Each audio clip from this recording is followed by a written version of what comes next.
Ngayong pagaling po kayo ha, babalikan ko po kayo. Ito, Michael. Sige ba?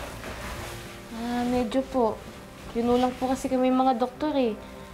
Tapos bigla po kami may pasyente na umuubo po ng dugo. Umuubo ng dugo? Ano ba ibig sabihin nun? Ngayon, kapag umuubo na po ng dugo, tapos dumudugo din po yung ilong, ibig sabihin po nun, fatal na po talaga.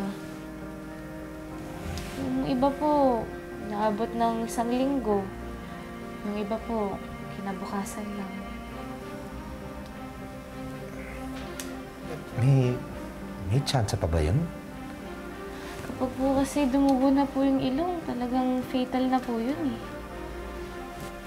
May chance na naman po kung darating na rin po yung mga gamot na galing po sa ibang bansa. Kaya nga po sana, wala pong masyadong matamaan eh, kasi limited lang din po yung darating na gamot. Ba't di po pala natanong? Wala lang. Curious lang ako. Ikaw, kamusta ka? Okay lang po kayo po. Kamusta po kayo? Okay lang ako. Pero basta ikaw, anak, ha, mag-iingat ka rin.